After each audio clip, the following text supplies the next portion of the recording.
understand. Like, it was miserable. I didn't understand what was going on. I'm 7 years old. My clothes are too tight. My shoes are like 2 sizes too small. My grandmother had a shoehorn. If you don't know what a shoehorn is, in case your foot doesn't fit, now it do.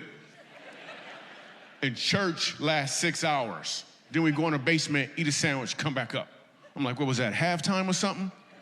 It was miserable. And I remember 7 years old, I would walk into this church and this dude was up on stage and he was mad at everybody. And I figured he was mad because he had some phlegm caught in his throat, because at the end of every sentence, he would try to get it out. He'd be like, the Lord said,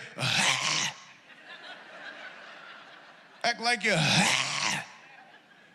It was a black church, in case some of y'all don't know what I'm talking about right now. Like, I don't know what he's talking about. What in the world is, he needs to gargle. Nobody was teaching. The dude had a Bible in his hand. He kept playing like he was going to throw it at people. He'd be like, the Lord, and people would get scared. They'd be like, hey, man. I realize now they were saying amen. I didn't know, bro. I was 7 years old.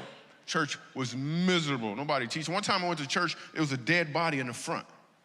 Nobody explains to a 7-year-old Michael Jr., it's a funeral, it's not church. I'm thinking, yo, that's how they roll. Like every few weeks or so, they bring a dead body in as an example or something.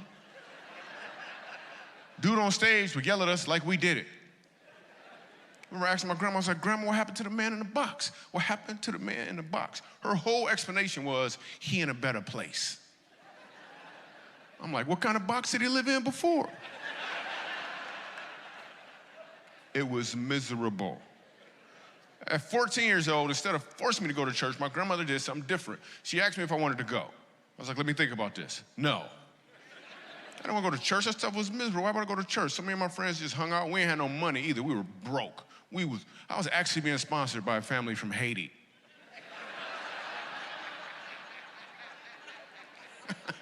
That's a funny joke, man. Some Christians don't know what to do with that joke. You can't laugh and shake your head. When you don't have no money, you get creative. I remember I wanted an action figure, so I wanted an action figure. Right? I'm like 10 years old at the time. My dad hands me a box. I opened it up, it was empty. He said, it's Invisible Man. I played with that thing for 3 weeks. Till my brother hid it from me, man. I also noticed around this age, right, me and a friend made a deal that we wouldn't curse anymore. Let's be real. You don't know about God. As soon as you leave the house, you want to feel like a man. That's what you would do. It didn't make no sense, but that's what we did. So we made a deal that we wouldn't curse anymore. If he heard me curse, he could hit me in the chest hard as he wanted to, and vice versa. And dude could hit hard. I stopped cursing immediately. We still deal with regular stuff. We play games like Slug Bug. Remember the game Slug Bug? If you're from the East Coast, they call it Punch Bug. Here's how the game works. If you see a Volkswagen Bug, you get to hit your friend. Those are all the instructions. In my neighborhood, they would take the game a little too far. They would add to the game. You ever play Uppercut Fire Truck?